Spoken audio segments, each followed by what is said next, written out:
उधर से उधर से आवाज आ रही है, क्या बोल रहे हैं सर?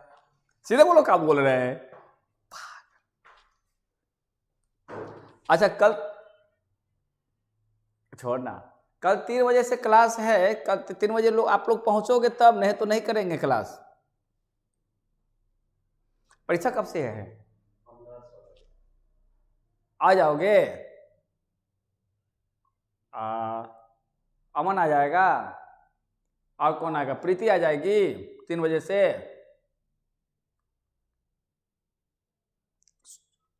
हाँ तो ठीक है, सूरज लापता रहेगा।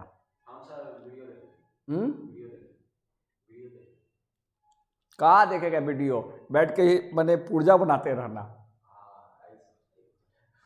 है ना, बैठ के पुर्जा बनाते रहना। कौन जाएगा 1 GB खर्चा करने? खत्म हो गया था दिन भर, उसके बाद बैठे रहो ना, बैठ के पुर्जा बनाते रहना। कौन कितना माल लिया, कितना माल लिया, इतना माल लिया, टोटल इतना हो गया, पैसा दे इतना। भाई छोड़ वीडियो ऐसे के तैसे, पहले पैसा दे। उतना टाइम मिल जाता है। अच्छा, ईयर क्वेश्चंस बनाते रहो। देख, हम लोग major variables of national income कर देते हैं।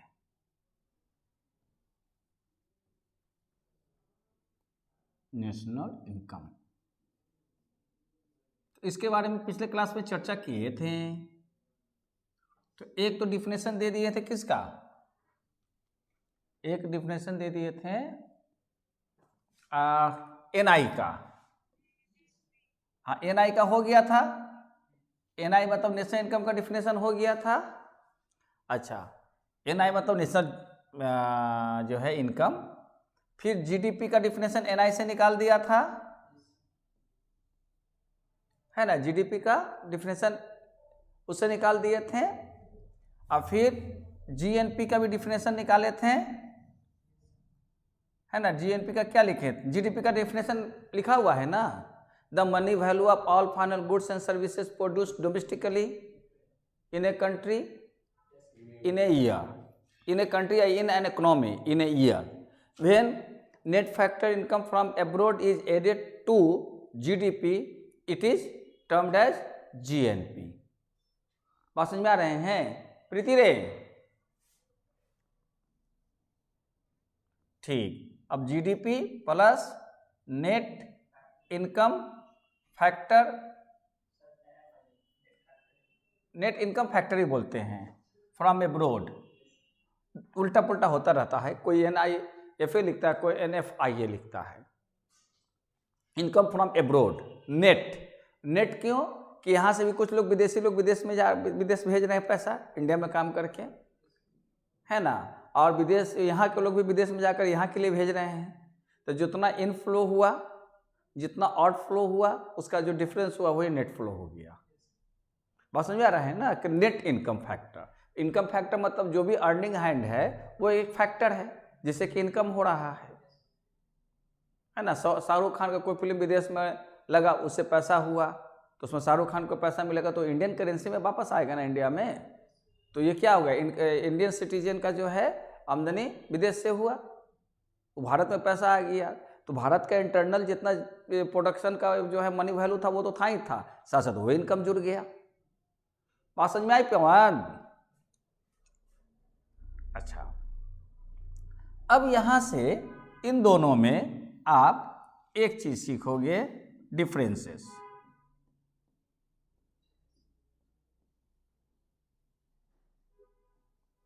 Differences between GDP and GNP. तो बोल क्या क्या डिफरेंस होगा? पहला होगा कि जीडीपी ये रिप्रेजेंट करता है क्लोज्ड इकोनॉमी को,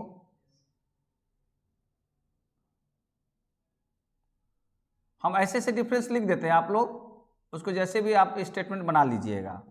और जीएनपी ये जो है करता है ओपन इकोनॉमी को। क्लोज इकोनॉमी ओपन इकोनॉमी में बात समझ में आती है?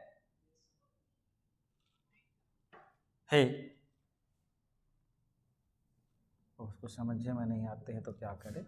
यहाँ पर कोई बात नहीं है। डिफरेंसेस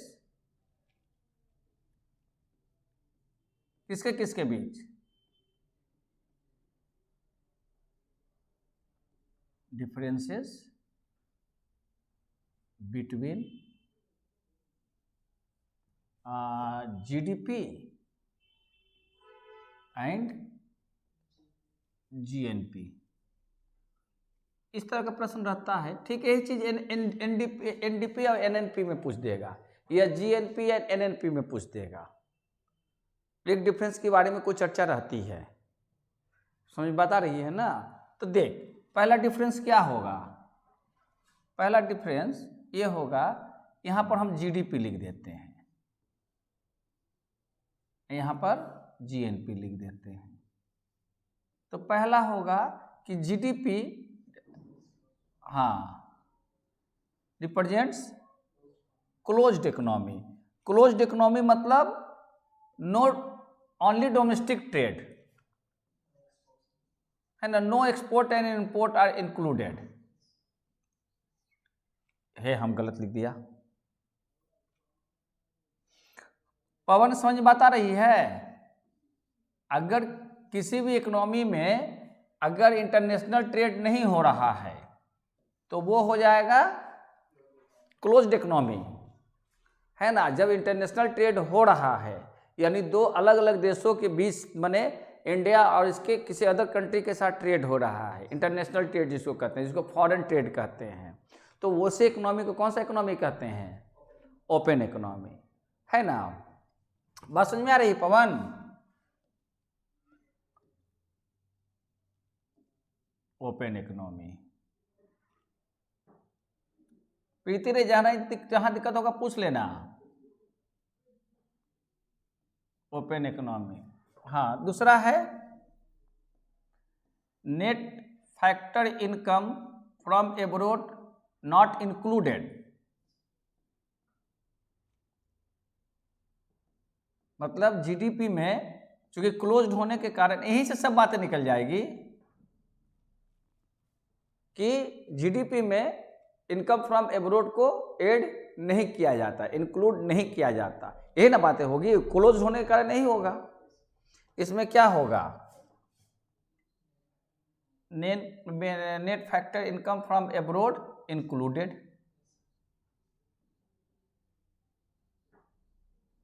और क्या होगा?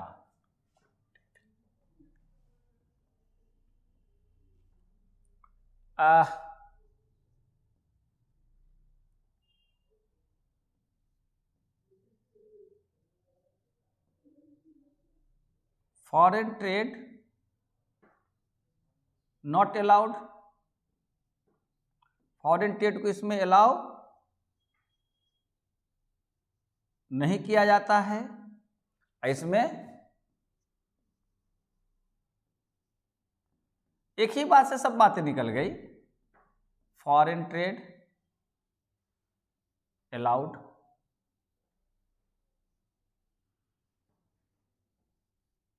इसमें फॉरेन ट्रेड को अलाउ किया जाता है, इसमें नहीं किया जाता, यानी कि सब ये क्लोज्ड के ही बारे में लिख दो, वही डिफरेंस हो गया, है ना। अब कहो जाके when there is a closed economy GDP equal to GNP. जब क्लोज्ड इकोनॉमी होगा तो जो जीडीपी होगा वही जीएनपी होगा। क्यों? क्योंकि एनआईएफए जीरो हो जाएगा, तो जीरो हो जाएगा तो GDP equal to GNP, formula के हिसाब से। फार्मूला यही कहता है ना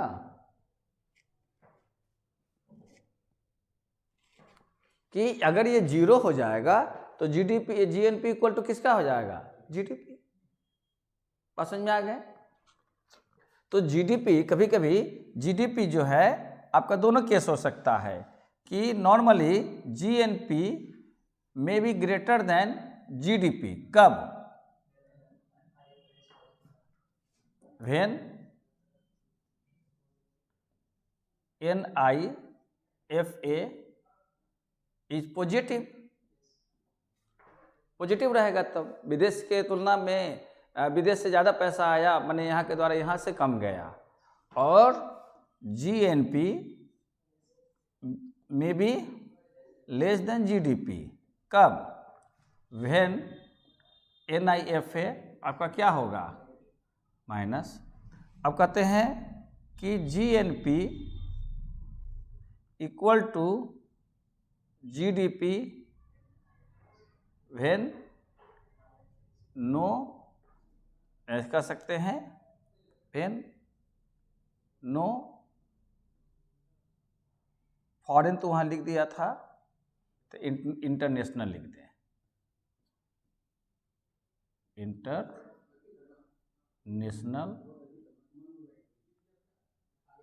ट्रेड।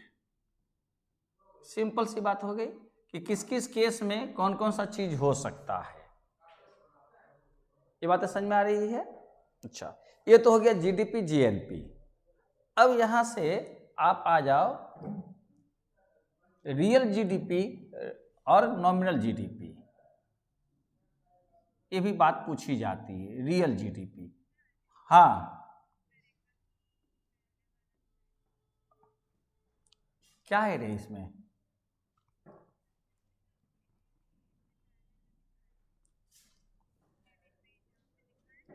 ये हाँ, बोलो बोलो,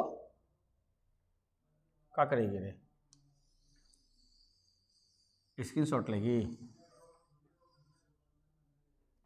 ये हो गया, आई बात समझ में? खैर, अब जो है आगे बढ़ते प्रीति, बोल रहे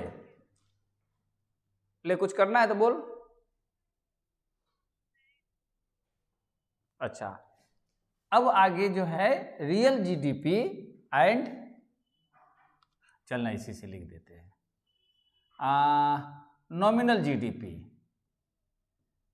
इस पर ही पूछता है। याद रखिएगा, जीडीपी की जगह जीएनपी पूछता है, तो जब आप जीएनपी पूछेगा तो जीएनपी का कंसेप्ट चलेगा, है ना। टर्मिनोलॉजी में जीएनपी लिखेंगे, लेकिन हर बात वैसे ही लिखेंगे जैसे इसको लिखेंगे। और एक होता है नॉमिनल जीडीपी या नॉमिनल जीएनपी। तो ये कह देंगे कि जीडीपी का मतलब क्या होता है? जीडीपी का मतलब होता है कि करंट प्राइस पे करंट प्रोडक्शन का टोटल वैल्यू कितना है, यही है ना। The money value of all final goods and services, यानी मार्केट वैल्यू। मार्केट वैल्यू मतलब current value, even money value या market value of all final goods and services produced. Clear हो गई बातें? तो किस प्राइस पर आप कैलकुलेट कर रहे हो? करंट प्राइस पर। और जब जो है करंट प्राइस को, करंट प्रोडक्ट को किसी बेस ईयर प्राइस से, यानी प्रीवियस ईयर प्राइस, प्रीवियस मतलब कोई पिछला डेट ले लेते हैं, पिछला ईयर ले लेते हैं, तो कोई जरूरी नहीं कि 2021 है तो 2017 का ले लें, वो सर वो डिफाइंड रहता है, 2012-13 ले सकते हैं, ताकि अगर ये इतना ही सामान 2012-13 में खरीदते तो उसका वैल्यू कितना होता, क्योंकि तब से लेकर डेट बढ़ गया। तो इसीलिए जीडीपी का दो कैलकुलेशन होता है, कौन कौन? एक रियल जीडीपी और एक nominal GDP.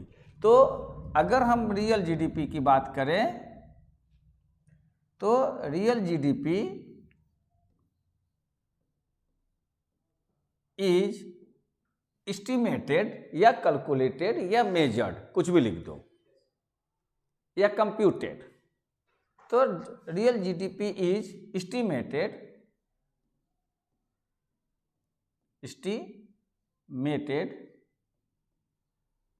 at base year price. अब इसको स्टेटमेंट बना लेना तुम लोग। इसका स्टेटमेंट क्या बनाओगे कि when GDP is measured at base year price then such GDP is known as real GDP, where GDP is defined as the money value of our final, है ना। तो उसी बात को कह सकते हैं कि द मनी वैल्यू या money value of all final goods and services at base year price produced domestically within the Indian territory, within the nations territory, है ना, is in a particular year is known as real GDP. बस में आ रहे हैं ना, statement बना लोगे ना पवन, माने स्टेटमेंट मत समझ में आ रहा है किसको, कैसे हम कहानी बना लेंगे कि क्या लिखेंगे कि when GDP is estimated at base year price, है ना, व्हेन जीडीपी को नहीं लिखकर वही market money value, the money value of all final goods and services at base year price which are produced, है ना, इन करेंट ईयर, ये कहेंगे ना। किसी भी ढंग से लिखने का मतलब एक ही चीज होता है कि base year price, current year का production within the country's territory, वो हमारा रियल जीडीपी होगा। उसी ढंग से दूसरा कौन सा है, नॉमिनल जीडीपी। तो नॉमिनल जीडीपी का डिफिनेशन क्या लिखोगे Suraj? Nominal GDP is estimated या इज कैलकुलेटेड या is measured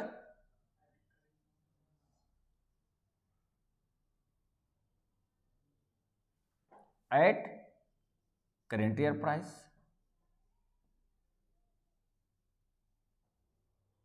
current year price. तो कहते हैं कि व्हेन जीडीपी इज एस्टिमेटेड या measured at current year price then such GDP is known as nominal GDP. तो वही कहता है कि what is the main distinction between real GDP and nominal GDP. समझ में आ रहे हैं? इसी से ये real GDP and nominal GDP हो गया ना, इसी से एक निकलता है तुम्हारा जो है जीडीपी डिफ्लेटर, जीडीपी या जीएनपी डिफ्लेटर भी होता है, ये भी एक टर्म है। जीएनपी डिफ्लेटर भी होता है या जीडीपी डिफ्लेटर कह सकते हैं। जीडीपी डिफ्लेटर जो होता है ये होता है nominal GDP, nominal GDP divided by real GDP.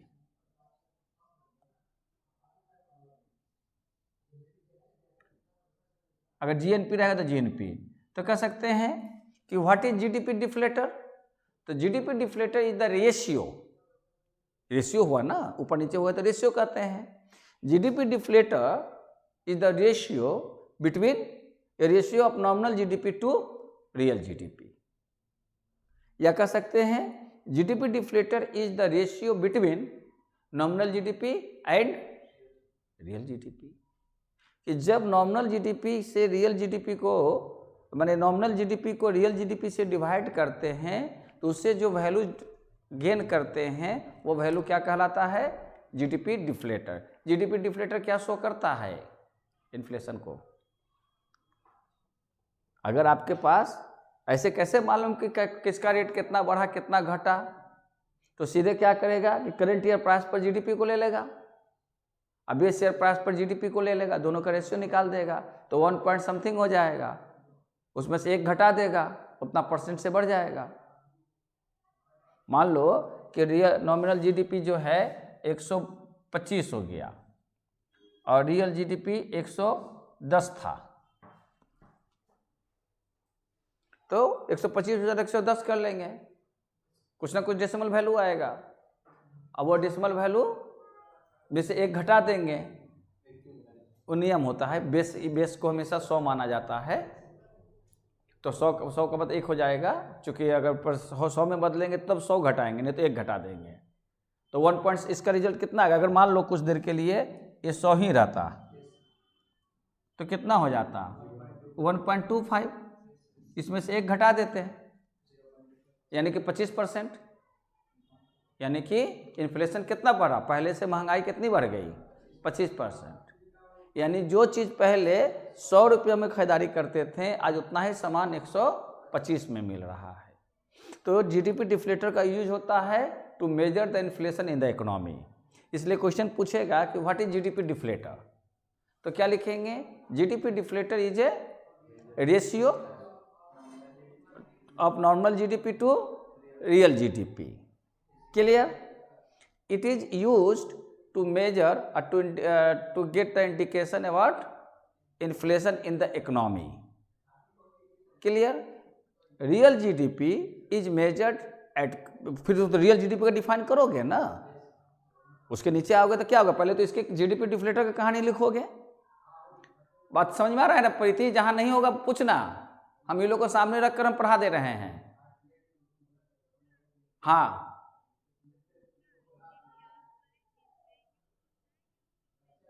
To measure inflation in the economy लिख रही है क्या? लिख रही है कॉपी में? और वो तो लिखा हुआ है, उसके बाद जो बोल रहे हैं उसको ना देखना। खैर, मैंने पहले सुन ले, फिर क्लास अब खत्म हो जाएगा तो उसको बैठ बैठ अच्छा ठीक है इसको लिख ले, और फिर उसके बाद क्लास खत्म हो जाएगा तो उसको डिटेल कर लेना, नहीं तो फिर हमको सबको एक लिखना पड़ेगा। तो जीडीपी डिफ्लेटर को डिफाइन कर सकते हो ना सूरज? क्या लिखोगे? To real GDP, yes. It is use to measure, बैठ के बोलो ना, टू मेजर, हाँ मेजर इन्फ्लेशन, इन्फ्लेशन के ऊपर दम मत लगाना, in the economy, to measure inflation in the economy. Inflation inflation means rising price in an economy in a long time. Inflation long time में देखा जाता है, शॉर्ट रन फिनोमेना नहीं है। लोग इन्फ्लेशन कहता है महंगाई बढ़ गया, तो महंगाई जो है वो लॉन्ग टर्म में उसका परसेप्शन माने वो देखा जाता है, लेकिन फिर भी चलो उस पर जब इन्फ्लेशन पढ़ाएंगे तब आएगा। ये जीडीपी डिफ्लेटर हो गया, इससे आगे नहीं निकलते हैं, जितना हो गया वही लॉन्ग रन है।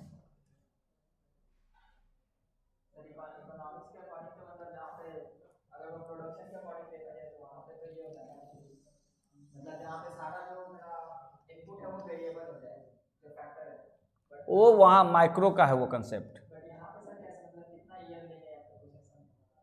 होता है, वो तो माइक्रो का कंसेप्ट है। यहाँ पर अपना अपना होता है, कम से कम किसी भी इकोनॉमी के लिए 5 साल होना चाहिए। और एक जो आपका ये गवर्नमेंट पीरियड होता है ना, उसको मान के चलो ना, 4 साल 5 साल हाँ लेना चाहिए। वैसे अब तो मने ईयरली हो गया, अब तो क्वार्टरली हो जाता है, क्योंकि पहले ऐसा चीज़ था, आज उस समय उतने डिवाइसेस नहीं थे, उतने सारे इन्फॉर्मेशन नहीं थे, टेक्नोलॉजी नहीं थे। अब जैसे जैसे टेक्नोलॉजी बढ़ा वैसे वैसे उसकी पीरियड घटती गई है ना। पिछले महीने की तुलना में इस महीने में कितना इन्फ्लेशन हुआ इसकी चर्चा होती है, हाँ सब होता है। अच्छा, अब जो है हम लोग जीडीपी को रिप्लेस हम जीएनपी से कर सकते हैं, समझ रहे हैं ना। मैंने अगर जीएनपी कहेगा जीएनपी डिफ्लेटर, तो डिवाइड कौन होगा? Nominal GNP divided by nominal real GNP. बात समझ में आ रहे हैं? अच्छा, अब यहां पर आ जाओ, जीडीपी सब ने से इनकम है,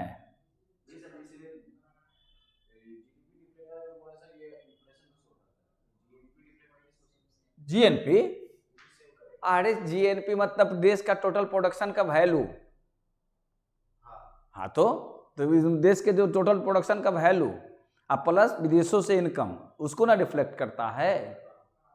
जीडीपी डिफ्लेटर शो करता है तुम्हारा, या जीएनपी डिफ्लेटर शो करता है इन्फ्लेशन को। दोनों एक ही चीज है। अरे जीएनपी कर दिया तो ओपन इकोनॉमी, ओपन इकोनॉमी में इन्फ्लेशन कितना हुआ।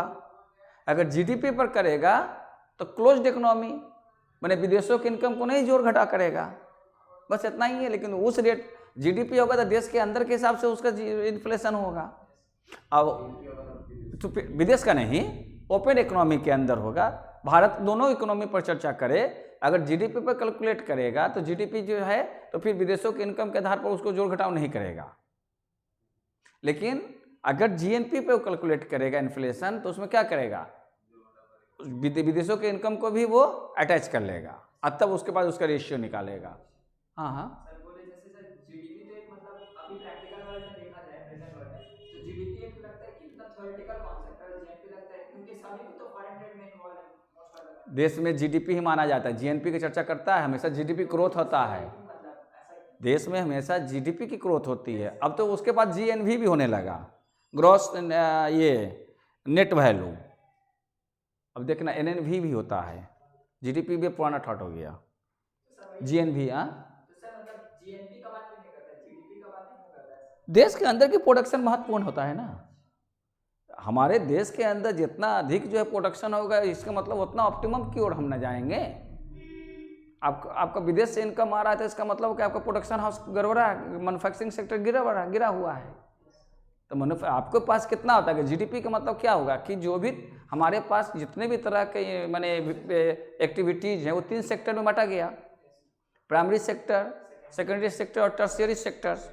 उसमें जितने भी पार्टिसिपेंट्स हैं जो इकोनॉमिक एक्टिविटीज़ कर रहे हैं उनसे जो भी चीज़ प्रोड्यूस्ड हो रहा है और फाइनल यूजर तक पहुंच रहा है, तो वो जो फाइनल यूजर्स के हाथ में जो अमाउंट्स माने जो वैल्यू जा रहा है उसका जो कीमत है, साथ ही साथ जो इन्वेंट्री जो है मैन्युफैक्चरर के पास स्टोर्ड है उसका जो वैल्यू है, जो प्रोडक्शन करके सेल्फ कंजम्पशन में ले लिया उसका जो वैल्यू है, आपका अपना मकान है आपने अपने लिए यूज कर रहे हैं उसका जो रेंट है, ये सभी को जोड़ दी जाए तो वो देश का इनकम होता है। ये आप दिमाग से उठा दीजिए कि कैसे करेगा नहीं करेगा वो अलग मैटर है। अभी इतना पढ़ लीजिए कि ये ऐसे होता है, ये ऐसे कैलकुलेशन होता है, पहले थ्योरी पढ़ोगे तब ना उस पर क्रिटिक्स करोगे। अब ये सोचने लगेगा कि कैसे करेगा यार, हम तो यहाँ पर ठोंगा बनाते हैं, वो भी तो प्रोडक्शन है। ठोंगा बनाते तो आपको इनकम होगा ना, ठोंगा जिसे खरीदते होगे तो उसको तो पैसा देते होगे ना, तो वो ठोंगा बनाता है वो तो बाजार से पेपर खरीदता होगा ना, तो उसको कुछ ना कुछ मुनाफा होता होगा ना। तो ठोंगा वाला से हिसाब लेने कौन आता है? सरकार का आदमी, सरकार का कौन आदमी उससे हिसाब करने आता है कि भाई तुम कितना कमाया बताओ, देश का इनकम में जोड़ना है तुम्हारा। मतलब जो बड़ा बड़ा फर्म है उसका तो कैलकुलेशन करता ही होगा उन लोगों का जो रियल होता होगा तो छोटा मोटा उसका एक एस्टिमेट करके। तो ठीक है, अब देखो जीडीपी एट फैक्टर कॉस्ट, बहुत सारी चीजें हैं, बहुत सारे डिफिनेशंस हैं। जीडीपी एफसी का मतलब क्या समझोगे पवन? जीडीपी एट फैक्टर कॉस्ट है ना, कि जब जीडीपी को हम माने फैक्टर कॉस्ट के आधार पर एस्टिमेट करते हैं, जो चीज लिखा हुआ है ना उसी बात को स्टेटमेंट बना दें। यानी इसको पढ़ेंगे जीडीपी, आज इसको खत्म कर देंगे एट, इसको बढ़ाना तुम लोग फैक्टर कॉस्ट।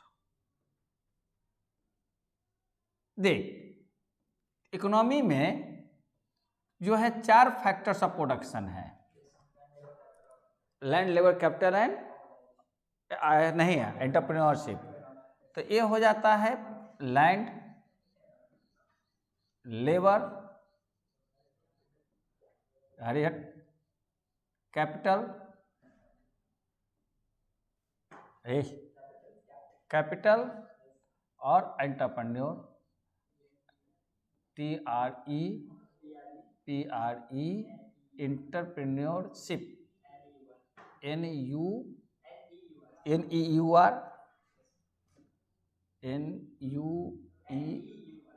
रुक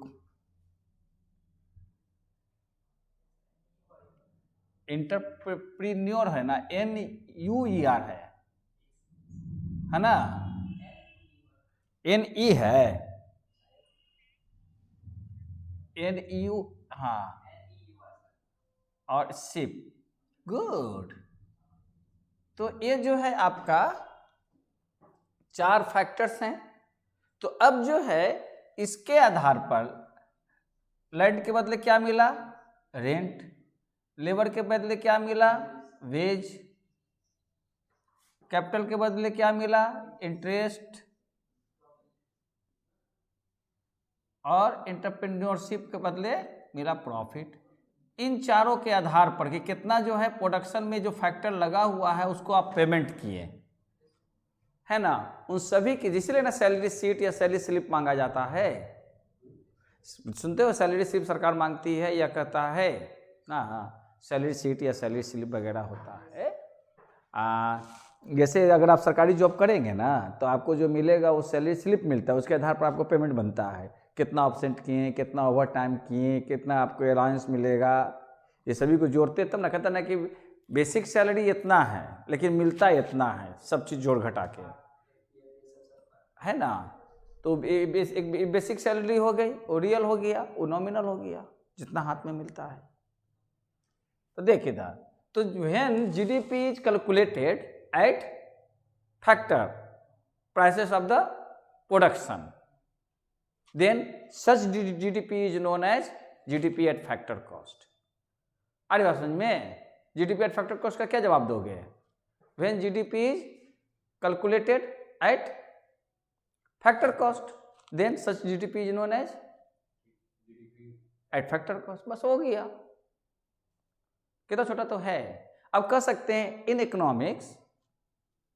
economics they are 4 major factors of productions, full stop.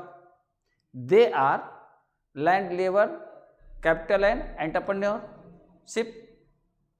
Clear? The cost of land is rent, the cost of labour is wage, and cost of capital is interest, cost of labour is wage, cost of land is rent, and cost of entrepreneurship is profit. When on the basis of this cost, the total value of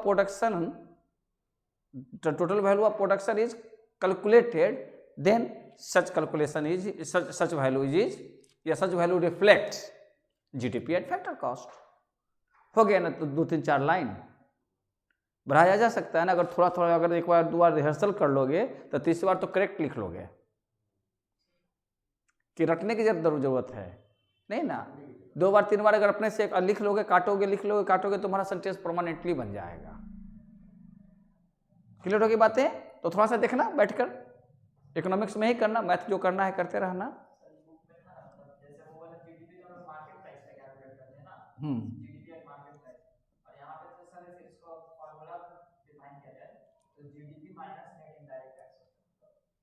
GDP at market price, तो क्या कहेंगे? Even GDP is estimated at current market price, such GDP is known as, it is also known as nominal GDP, it is also known as nominal GDP, क्योंकि nominal GDP तो market price पर होता है। Clear हो गई बातें? अच्छा प्रीति रे, कुछ पूछना है तो पूछ। हाँ, तो ये सब कुछ अपना डिफिनेशंस लिख लेना कॉपी में, और फिर जब कभी मौका मिलेगा तो अपना पढ़ते रहना। अब देख, इन दोनों के बीच में रिलेशन होता है, जीडीपी एट मार्केट प्राइस है, जीडीपी एट फैक्टर कॉस्ट। तो कौन बड़ा होगा, मार्केट प्राइस की फैक्टर कॉस्ट?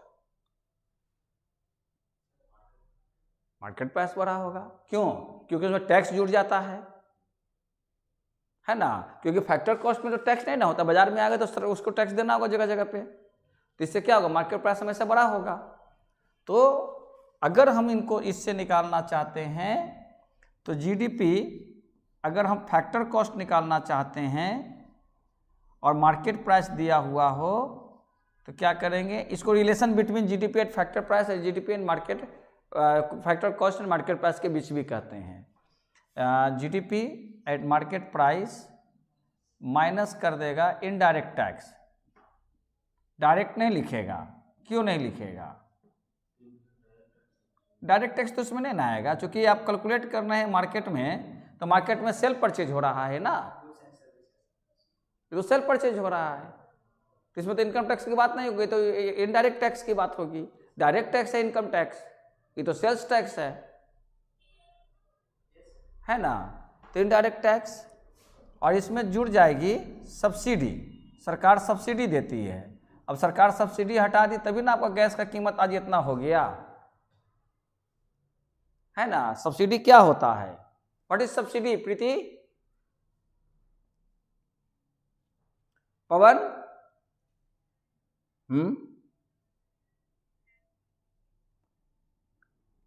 नहीं नहीं नहीं, सब्सिडी उसको नहीं कहते हैं। फ्री में प्रोवाइड करती है उसको ट्रांसफर अर्निंग्स कहते हैं, ट्रांसफर पेमेंट कहते हैं कि सरकार बिना, हाँ हाँ, तो उसका मतलब ये है, उसको बोलते हैं compensation to the producer for the product. यानी कि आपका ये क्या है कि अगर मान लिया कि किसी प्रोड्यूसर को बनाने में 50 रुपया लगता है, लेकिन जो नॉर्मल जो जनरेशन पीपुल है वो उतना एफोर्ड नहीं कर सकता उस चीज़ को। उसको जैसे केरोसिन तेल है, बनाने में सरकार को 70 रुपया लगता, लेकिन वो राशन दुकान से 2 रुपया में देता है। अब तो रेट बढ़ा दिया, लेकिन जो भी एक सामान से हम एग्जाम्पल दें तो मान लो कि वो 5 रुपया आपसे लेता है, तो 55 रुपये तो प्रोड्यूसर को लॉस हो रहा है ना। लेकिन चूंकि भारत एक जो है, भारत या कोई भी इकोनॉमी एक वेलफेयर इकोनॉमी होती है। वेलफेयर इकोनॉमी का मतलब क्या होता है कि जो एफोर्डेबल नहीं है उसको भी वो सहायता पहुंचाई जाए। तो अगर उस चीज़ की उतनी कीमत होगी तो वो एफोर्ड नहीं कर पाएगा, उससे उसके जीवन स्तर नीचा होगा, देश की इकोनॉमी में उसका कोऑपरेशन नहीं होगा। तो उसको भी उस पोजीशन में रखने के लिए, उससे भी उस सुविधा प्रोवाइड करने के लिए सरकार अपने बलबूते वो खर्च देती है। तो डायरेक्ट किसके हाथ में देती है? प्रोड्यूसर के हाथ में, वो जनता के हाथ में नहीं देती। ये सरकार ने चतुराई क्या कर दी कि पहले कह दिया कि तुम ऐसा करो, तुम टोटल पैसा दे दो, हम तुमको वापस करेंगे। अब बाद में कहा कि हम सब्सिडी नहीं देंगे, तो प्रोड्यूसर का भी तो पैसा पूरा लग गया, पूरा पैसा वसूल कर रहा है आपसे। इधर से सरकार किनारे हो गई, आपका गैस का 200-300 का चीज़ था 1000 रुपया हो गया, तब पर भी मोदी जी बाबा। तो ये एक माइंड गेम है। उसी ढंग से कल के डेट में हर चीज़ों की सब्सिडी को पहले क्या करेगा कि आप डायरेक्ट टैक्स के मामले में, जीएसटी के मामले में जितना टैक्स बनता है आप सरकार को दे दीजिए, फिर जितना आपको रिफंड होना है सरकार लौटाएगी। अरे भाई, मेरा कैपिटल तो आप ही चूस लोगे। क्योंकि मान लेते हैं कि हमको 15,000 रुपया टैक्स बना और हमको 13,000 रुपया आपसे लेना है, तो आप पहले करें कि 15,000 जमा करो, है ना, 13,000 हम करेंगे, ऑफिस का कितना चक्कर लगेगा। तो मेरा 13,000 ब्लॉक हो गया, तो समझ लो कि मेरा उतना तो रोटेशन ब्लॉक हो गया ना, उतना कम सेल परचेज नहीं ना कर सकते हैं, उतना अमाउंट से तो माइनस हो गए, तो हमारा प्रोडक्टिविटी क्या होगी? गिरेगी। ओवरऑल क्या होगा? हमारा बिजनेस डैमेज होगा। इसका ओवरऑल प्रेजेंट कहाँ पड़ेगा? रिफ्लेक्शन जीडीपी पर, कि हमारा प्रोडक्शन क्षति हुआ, हम भला तो देश भला, देश भला से हम भला नहीं हो सकते हैं। देश से हम नहीं है, हमसे देश है, हम आपसे देश है। हमारा आपका इनकम जुड़ेगा तब देश का इनकम होगा। देश का इनकम 100 रुपया होगा, उसमें 90 रुपया वही रख लेगा, चाहे रानी हो चाहे अम्बानी हो, 10 रुपये में बाकी लोग बांटेगा, तो कहाँ से देश का भला हुआ? इक्वल डिस्ट्रीब्यूशन होगा तब ना। आप 15 कमा रहे हैं, 13 कमा रहे हैं, हम 10 कमा रहे हैं, तब ना इक्वलिटी होगी। वो 90 कमा रहा है, आप 8 कमा रहे हैं, हम 2 कमा रहे हैं, तो बहुत बड़ा डिफरेंसेस है। तो ये क्या होती है? Fault policy. जब आप किसी कैपिटलिस्ट को करते हैं या किसी मेजर पार्टीज को करते हैं अपनी सहूलियत के लिए, ताकि आपको एरोप्लेन प्रोवाइड करे, ताकि आपको लंबे लंबे लग्जरी दे, आपको लार्जर देन लाइफ का जो है आपको मंच दे, तो हर व्यक्ति के चीज़ों में एक वीकनेस होती है, कोई भी लार्जर देन लाइफ दिखे। सिंपल, कोई थोड़ी महान है, सब लोग ही है ना। तो खैर, तो ये फार्मूला है। पवन, ये फालतू में हमको कहानी बनवा दिया। तो देखो, जीडीपी एट फैक्टर कॉस्ट, अब इसका उलट दोगे, अगर जीडीपी एट मार्केट प्राइस रहेगा तो क्या होगा? जीडीपी एट फैक्टर कॉस्ट के साथ प्लस हो जाएगा और सब्सिडी माइनस हो जाएगा। समझ रहे? परीक्षा में इस पर सवाल रहता है या इक्वेशन रहता तो उसके अनुसार बना लीजिएगा। अच्छा, ये बात समझ में आ रही? सब जीडीपी पर अभी हम चल रहे हैं और किसी पे नहीं चल रहे हैं। बात समझ में आ रहे हैं? इसका डिफिनेशन हो जाएगा। और बोलो पवन, कुछ क्या कहना चाह रहे हो? बोलो, क्या करें? हाँ,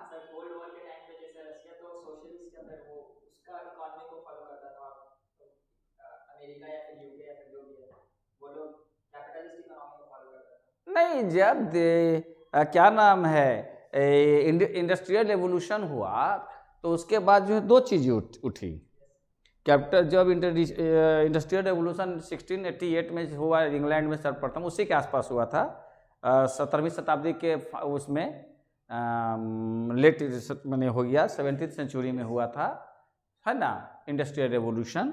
उसी समय ना एडम स्मिथ वगैरह का सब कहानी किताब आने लगी, जो उस समय स्टीम, उसी समय जो है। अरे सबसे बड़ी बात है कि इसको तुम पढ़ोगे यूरोपियन में, यूरोपियन हिस्ट्री, तो उसमें पढ़ोगे तुम 1453 डाउनफॉल ऑफ कॉन्स्टेंटाइन, कुस्तुतनिया का पतन, फिर वहाँ अंधकार युग होगा, उसके बाद फिर वहाँ से रेनेसां हुआ, पुनर्जागरण काल, है ना। तो वहाँ से फिर जोग्राफिकल एक्सप्लोरेशन हुआ, जो वास्को डी गामा, ये कौन पूछी था, फिर आपको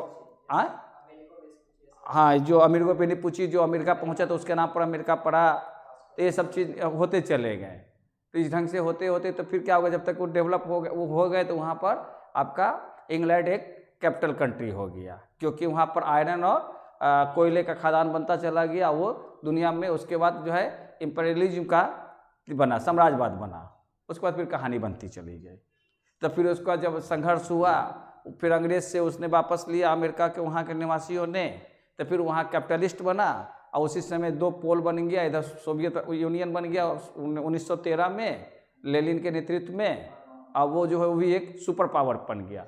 तो ये समाजवाद से चला कि स्विस से लेके एरोप्लेन जो है वो वही कंट्री बनाएगा, उस पर सरकार का नियंत्रण होगा। अमेरिका जो है एक पूंजीवादी का रिहर्सल किया, जिसमें कि हर चीज़ पब्लिक बनाएगा। तो ये कहानी है, बहुत डिस्कशन की चीज़ है। का समझ में आया? का समझेगा तुम आगे देख। तो देख ये बड़ी हंस रहा है पवन, साम्राज्यवाद, दूसरे की जमीन को हड़प लेना, बाय हुक और बाय क्रुक, बाय हुक और बाय क्रुक, हाँ, बाय हुक और बाय क्रुक। बाय ये फ्रेज है रे, दट क्या पड़ता है सब, बाय हुक और बाय क्रुक। हर हाल में, एट एनी कॉस्ट, छल प्रपंच, है ना, साम दाम दंड भेद, किसी भी तरीके से हमको वो चाहिए। हाँ, एनी हाउ, हर हाल में, बाय हुक और बाय क्रुक, मतलब हर कीमत पर हमको चाहिए तो चाहिए। नहीं, ये एक फ्रेज है रे, अंग्रेजी पढ़ेगा तब ना, वो तो कहीं पर इस शब्द को यूज कर लो। जैसे बाय हुक और बाय क्रुक, बीजेपी चाहता था कि बंगाल जीत ले, टीएमसी चाहती थी बाय हुक और बाय क्रुक, है ना, कि चाहे जो भी हथकंडा अपनाना पड़े, ये चीज़ हमको चाहिए तो चाहिए। नहीं, सभी है, ये अकेला थोड़ी है। अच्छा, आप पढ़ाई पे करते, देखो पवन फालतू में टाइम बर्बाद कर देता है। 8:30 बज गया, टाइम बहुत है। घर में बैठे हो रजाई के अंदर तो टाइम बहुत है, ये है, हमको ना बुझाएगा। हम देख अपना टोपा खोल के रखे हैं, नहीं तो टोपा इधर पीछे से लटका ऐसे दिखाई पड़ते रहता।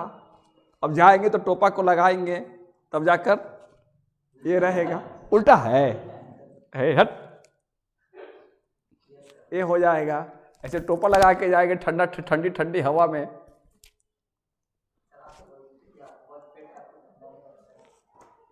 खोल के लगा दिया कि फिर ऐसे करे खड़ा रहेंगे तो पीछे से क्या होगा, वो दिखता रहेगा लटका। अरे हेयर स्टाइल क्या बात करते हो, तुम्हारे जैसा एक लड़का था तो वो अभी सेना में चला गया। एक दिन इधर से जा रहे थे तो बस बैठे कर हम अपना आराम से अपनी दुनिया में थे।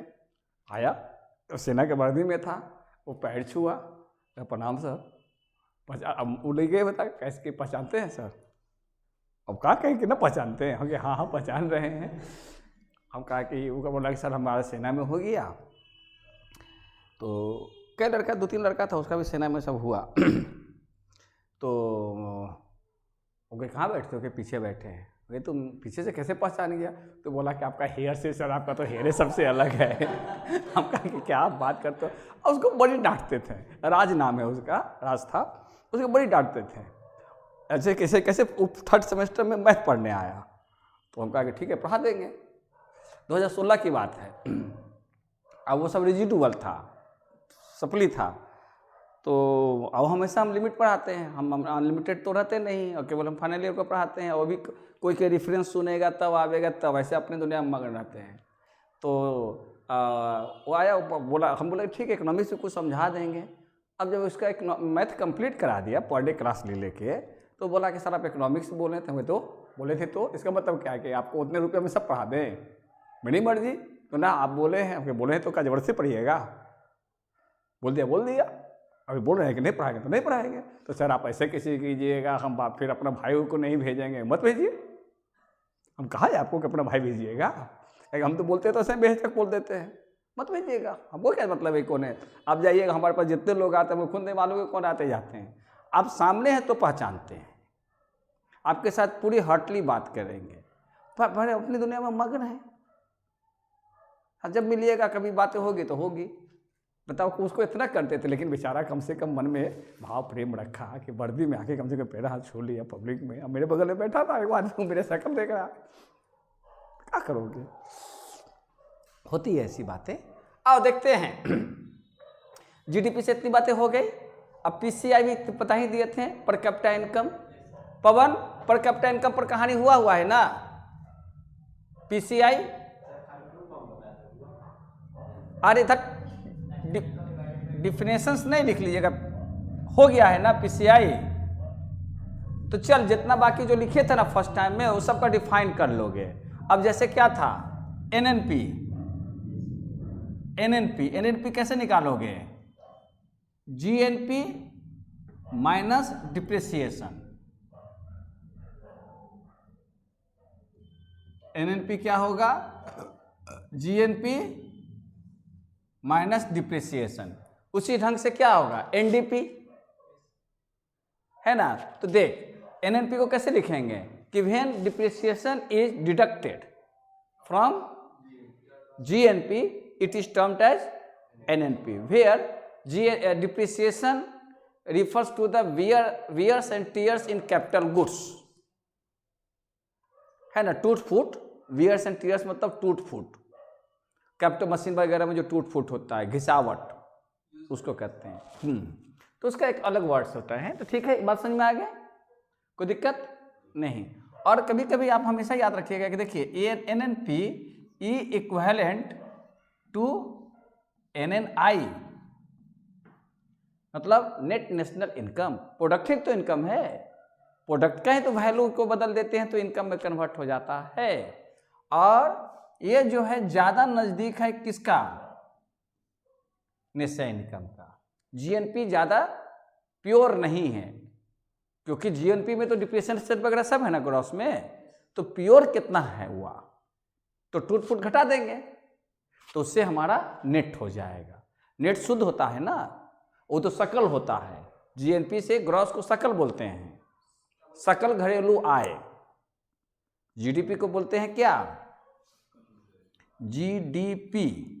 जी मतलब होता है ग्रॉस, ग्रॉस को हिंदी में बोलते हैं सकल, ग्रॉस प्रॉफिट मतलब सकल आय, सकल घरेलू उत्पाद,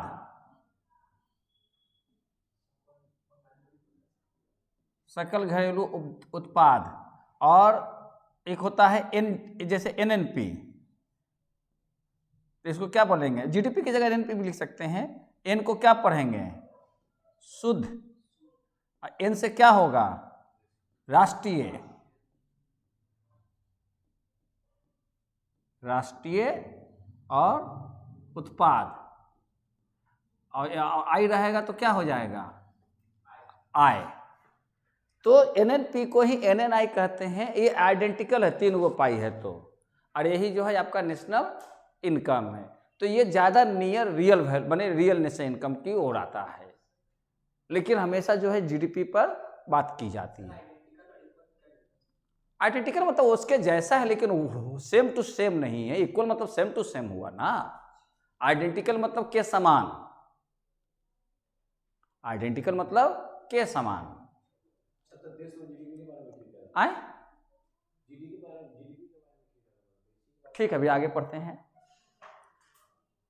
अरे वो ये सब स्टडी के लिए है बदमाश, ये सब स्टडी के लिए, सब एक किताब में सब बातें हैं, और जब और आगे पढ़ोगे तब समझ।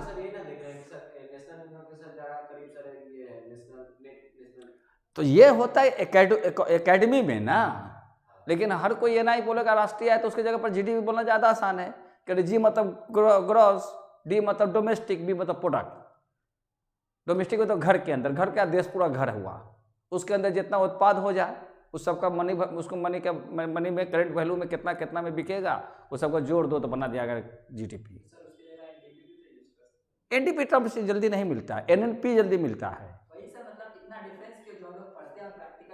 तो चूंकि एकेडमी यही ना है, एकेडमी में किसी भी चीज़ की, किसी भी कंसेप्ट का कई इलाबोरेशन है। हम यहाँ शरीर कह के निकल जाते हैं, लेकिन जब शरीर विज्ञान पढ़ोगे तो लाख हजारों चीज़ न्यू आएगा, हजारों चीज़ न्यू आएगा। हम लोग इसको आँखें बोल के निकल जाते हैं। अब इसी आँख में जाओगे तो रेटिना भी है, तो कार्निका भी है, तो आईलिड भी है, ये सब है ना टर्म्स। तो कह क्या आँख तो कहने से काम ना चलता है, जितना कहिएगा। आई बॉल है, आता है कि नहीं आता है। तो अब दांते है तो दांत बोल दिया, उसमें क्या नाम, उसके भी 10, उसमें शायद 5 या 7 तरह के दांत होते हैं। आगे का 4 दांत, फिर बगल का 2 दांत, फिर 4 दांत, इसका सबका क्या नाम है, एंजाइन में ऐसा ऐसा कुछ नाम है। तो वो कहेगा दांत बोल दिया ना। तो जब किसी शास्त्र में आओगे तो उसमें वैरायटी जब नेम्स आएगा ना, जिसको कि सीखना होगा। वो तो है ही सर कि जिसने अगर स्पेसिफिक जाए उस सब्जेक्ट में, तो वो तो आप स्पेसिफिक भी तो है। मतलब ये जो पढ़ रहे इकोनॉमिक्स हम लोग जो पढ़ रहे हैं, जो रियल मतलब होता है प्रैक्टिकल, यही चीज है। तो फिर दोनों में अपना अभी तो शुरुआतें किया है, अभी तो बहुत पढ़ना है इसमें, अभी तो बहुत पढ़ना है। अब देखो पवन, यहाँ पर है दूसरी जो चीज है, जो यहाँ से क्वेश्चन बनेगा, मेथड्स ऑफ मेजरमेंट। वो वहाँ से पहला पार्ट खत्म हो गया। वो जितने भी आपको हमने टर्म्स बताएं, उस टर्म्स पर जो है आपका एक सवाल रहेगा ही रहेगा। Difference between GDP at market price, GDP and factor cost, real GDP, nominal GDP, GDP GNP, है ना। ये डिफरेंस बिटवीन जो है जीडीपी एंड जीएनपी या एनडीपी एंड एनएनपी, ये सब चीज़ें वहाँ से बनता है। बात समझ में आ रहे हैं पवन? हाँ, अब ये कि क्वेश्चन यहाँ से बनता है, methods of measurement of national income, कि हम कितने ढंग से नेशनल इनकम को माप सकते हैं। वो तो हो गया था कि कैसे कहते हैं, जो अभी प्रश्न था कि ठोंगा बना रहा तो उसका गिनती कैसे करेंगे, तो मेजर करेंगे ना। तो मेजर का मेथड्स हुआ यहाँ, इसलिए हर प्रश्न का उत्तर होगा मेथड्स ऑफ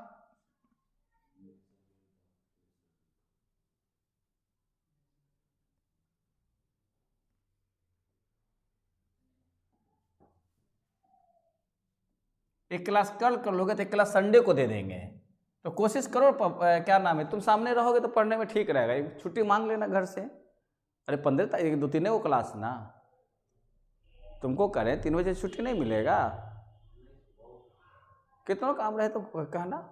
ऐसे तुमको लिंक बना रहेगा ना तो घबरा जाएगा। घंटा 2 घंटा के लिए थोड़ा सस्पेंड कर काम को, इतना नहीं होगा कि उससे कोई बहुत बड़ा कुछ बातें आ जाएगी। तो कोशिश कर, टाइम से छोड़ ही देंगे 5 बजे, आप फिर वो संडे का ले लेंगे, तो तुम कम से कम सामने रहेगा ना, तो कुछ बातें दिमाग में चल जाएगा। ये वो लिंक टूट जाएगा ना तो फिर पकड़ नहीं पाएगा हम क्या बताते जा रहे हैं। इसलिए वो 2 घंटे के लिए तुम टाइमिंग निकाल के आ, है ना। तो इसलिए कल हम उन लोग को सस्पेंड कर दें, आज फिर अभी जाएंगे तो लिख देंगे कि नो क्लास टुडे, टुमारो, तो आप लोग का कर देंगे। फिर एक क्लास संडे को ले लेंगे, तो आप लोग का 5 क्लास हो जाएगा इस सप्ताह में। तो हम लोग को जो है कम से कम 30 + 40% तक हम लोग सिलेबस कवर कर लेंगे। आपको बहुत तेज नहीं भागेंगे, क्योंकि हम एक बार सबका कंसेप्ट आपको दे देंगे और सबका फिर हम प्रश्न उत्तर का आंसर्स दे देंगे। वो जो मेरा अपना साइट पर लिखा हुआ, अपने अपने से जो लिखा हुआ है, हम कभी कॉपी पेस्ट नहीं करेंगे। मेरा जो अपना लिखा हुआ है वो हम आपको दे देंगे पीडीएफ नहीं है मेरा, सब पावर पॉइंट पर है। तो अगर एक बार टेक्स्ट समझे रहोगे तब ना, कहाँ पर हम क्या लिख रहे हैं, क्या बना रहे हैं, तब वो बात कहीं से भी पढ़ोगे ना, तो जैसे हम बोल रहे हैं उसमें वैसे ही लिखा हुआ मिलेगा, क्योंकि दूसरे का तो लिखा हुआ है नहीं। समझ रहे हैं ना, तो काम तो कोशिश करना कल। तो methods of measurement of national income, देख 3 मेथड्स हैं। पहला मेथड्स जो है मैंने 3 मेथड्स हैं मेजरमेंट ऑफ नेशनल इनकम। एक है आपका एक्सपेंडिचर मेथड, एक है एक्सपेंडिचर मेथड। पवन हम जाने के सो गए क्या? प्रीति सो गई होगी। एक्सपेंडिचर मेथड भाग भी गई, ले भाग गई। और नेटवर्क प्रॉब्लम है, बहुत अच्छा है। कल हस्बैंड भाग जाएगा तो पता नहीं कौन प्रॉब्लम होगा, पड़ोसी प्रॉब्लम होगा क्या? किसी का हस्बैंड भाग जाए तो कहता है पड़ोसी प्रॉब्लम, नेबर्स प्रॉब्लम। हाँ देख ये हंसेगा, सिर तोड़ देंगे। अभी भी भाग गए तो पड़ोसन प्रॉब्लम नहीं, पड़ोसन प्रॉब्लम, पड़ोसन पर नजर चला गया, बीवी जो है बस सूरत हो गई, चाहे कल तक हम पढ़ी क्यों न थी, है ना? जब तक नहीं थी, जब तक पढ़ी थी, है ना? और जब भाग गई तो अच्छा है, माने जब तक नहीं थी जब तक वो सब कुछ थी, और जब हो गई तो उसका वो चुड़ैल हो गए, कल तक पड़ी थी। हाँ हाँ हाँ अब कर तो दिया है, बड़ी समस्या होता है। अब देख चुड़ैल के नाम लेकर अच्छा हुआ था कि लापता रही तो पता चल गया कि मेरे बारे में नहीं बोले। एक्सपेंडिचर मेथड, देखो एक्सपेंडिचर मेथड आगे चलकर केवल इसी पे काम है, एक्सपेंडिचर मेथड पे। पूरा किन्स थ्योरी एक्सपेंडिचर मेथड है, समझ रहे हो ना पवन?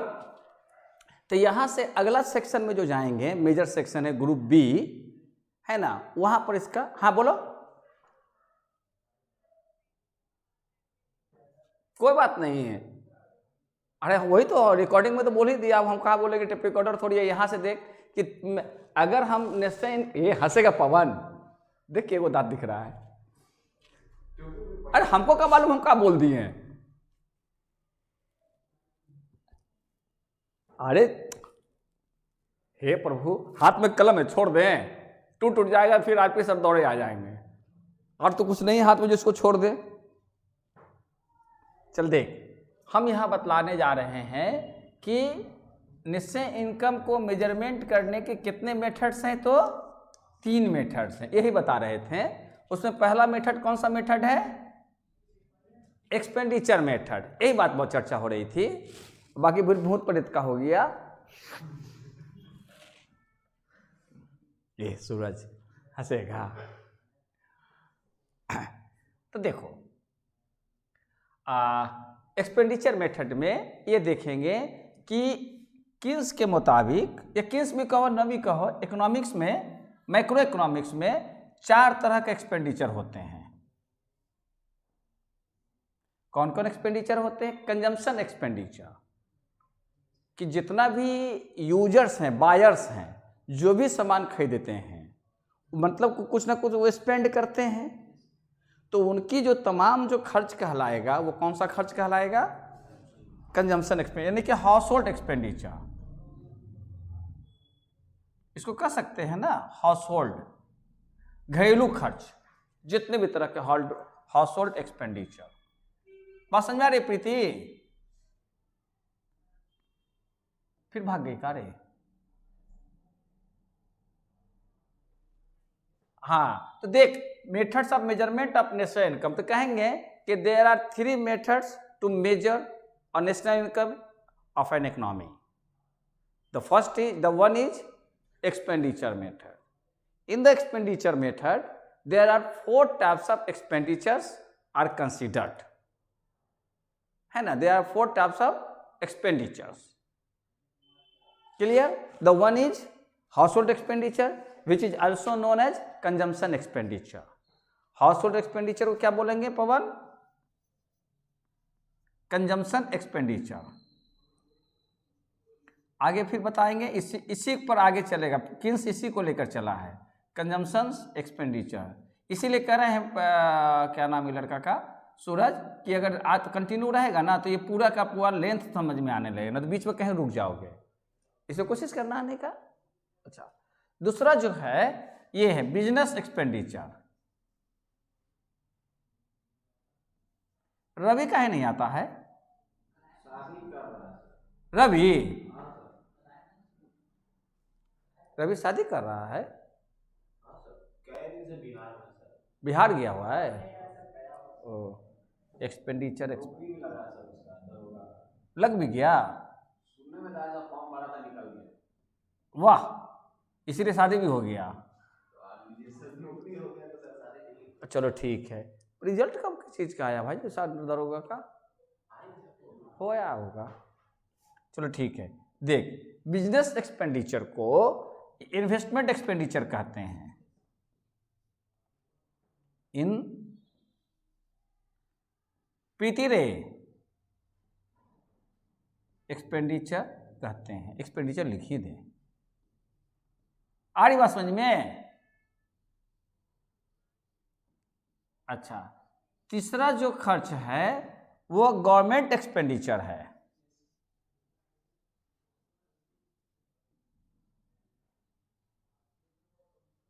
गवर्नमेंट एक्सपेंडिचर है, जिसको पब्लिक एक्सपेंडिचर भी कहते हैं। गवर्नमेंट एक्सपेंडिचर को पब्लिक एक्सपेंडिचर भी कहते हैं। समझ रहे हैं ना? गवर्नमेंट का तो पब्लिक, और एक होता है ये कह सकते हैं नेट इंपोर्ट एक्सपेंडिचर, जिसको एक्सपोर्ट इंपोर्ट भी कह सकते हैं। इंपोर्ट मतलब मंगाना, मंगाने पर खर्च होगा। एक्सपोर्ट मतलब भेजना, तो एक्सपेंडिचर तो मंगाने पर हो जाएगा। नेट इंपोर्ट एक्सपेंडिचर या एक्सपोर्ट इंपोर्ट एक्सपेंडिचर भी बोलेंगे।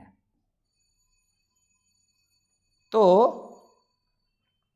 यानी एक एक्सपेंडिचर ये हुआ, दूसरा एक्सपेंडिचर ये हुआ, तीसरा एक्सपेंडिचर ये हुआ, और चौथा एक्सपेंडिचर ये हुआ। इसको सी से इंडिकेट करते हैं, है ना? सी फॉर कंजम्पशन एक्सपेंडिचर यानी हाउस होल्ड एक्सपेंडिचर। इसको आई से इंडिकेट करते हैं, इसको जी से इंडिकेट करते हैं, और इसको एक्स माइनस एम से करते हैं। और नेशनल इनकम को वाई से इंडिकेट करते हैं। नेशनल इनकम को वाई से इंडिकेट करते हैं। तो इस प्रकार हमारा इक्वेशन क्या बन गया? y equal to C plus I plus G plus under bracket X minus M. This is your equation. Pawan, आई बात समझ में? तो इसको क्या कह सकते हैं कि देयर आर, या कह सकते हैं कि right a paragraph on expenditure method. तो कह सकते हैं कि expenditure method is a method to measure national income. This method is one of the 3 methods by which national income is measured. Other two are production value added method and income methods, जो हम लोग अभी चर्चा करेंगे। In the expenditure method, बात सुन रही है प्रीति? तो जो सुन रही है कोशिश करना कि उसको लिख लेना, अभी नहीं, मतलब सुनने के बाद कि हाँ ये बात हमको लिखनी है। बात समझ में आ रही है ना? कि in microeconomics total expenditures, the whole expenditure are divided into 4. The one is consumption expenditure, which is also known as household expenditure. The another expenditure is the business expenditure or investment expenditure, and it is denoted by I. And further, one expenditure made by the government of the country, therefore such expenditure is known as government expenditure or public expenditure. It is denoted by G. And when international trade is allowed, क्योंकि international ये तीनों तो हो गया internal, बात समझ में आ रहे हैं? ये हो गया कि when international trade is allowed, international trades are allowed, then net import expenditure also included to measure तो नेशनल इनकम। ये हो गया तो जीएनपी हो गया ना, क्योंकि expenditure is equal to income. आपको क्या करना है, इनकम कैलकुलेट करना है। तो इनकम हम क्या करेंगे, जितना आपका खर्च वही आपका इनकम है ना। जितना इनकम होगा उतना ही खर्च होगा। तो अगर हम खर्च को आपका जोड़ लें तो इनकम हो जाएगा, खर्च को जोड़ लेंगे तो इनकम हो जाएगा। ओवरऑल हो गया, बात आ गई समझ में। तो बात हो गई कि when these all incomes are added together, आए वो कहानी आएगा इसमें, हाँ आएगा आएगा आएगा, कहानी आएगा वो भी, है ना। तो बात समझ में आ गया। When all incomes, all such expenditures are added together to get national income, and this method is known as expenditure method. बात समझ में आ गए। आराम से लिखा जा सकता है एक पैराग्राफ। कोशिश करना बैठे बैठे, रिलेटिव रीडिंग करना। बात समझ में आ गए पवन। अब प्रीति लिख लेगी ना कुछ है इस पे, इस पर कुछ लिख लेगी ना।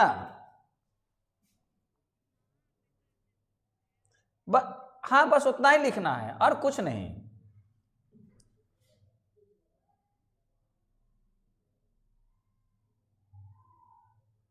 अच्छा, जितना बोले उतना ही लिखना,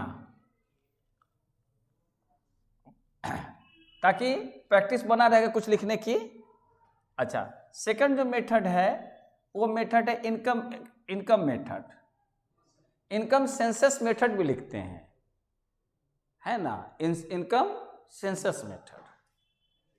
तो हम लोग केवल इनकम मेथड लिखते हैं, इनकम मेथड। देखो यहां पर इनकम किसका, इनकम जो है इसमें भी चार।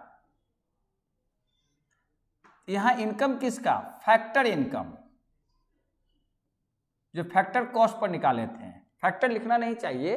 The other method is the income method, where the all incomes earned by the people of the country in an economy that reflect national income. In economy there are four major participants, है ना। one is land, another is labor, and the third is capital and entrepreneurship. The all factors get their rewards as rent, wages, interest and profit. These all are factor incomes. When these all incomes are comes together are added together, such a reflection is known as national income at factor cost, और कह सकते हैं at by income method, है ना। कि by this method we add all sorts of incomes in the economy. Clear? और उसमें बात होगा कि हमारे पास टोटल 4 ही मेजर फैक्टर्स होते हैं, उन सभी का इनकम को जोड़ लेना होता है। तो अब देखिए एक कौन सा होगा, लैंड। लैंड का रिवार्ड्स क्या होगा, लैंड रिवार्ड क्या होगा। तो रिवार्ड्स क्या लिखें, लैंड का आपका हो जाएगा रेंट। पवन, हाँ रेंट को हम आर से इंडिकेट करते हैं। फिर लेबर, लेबर को वेजेज होगा,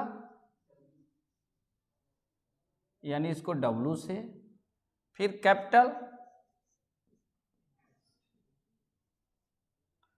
कैपिटल जो हो जाएगा इंटरेस्ट से, यानी आई, और INTREPRENEUR,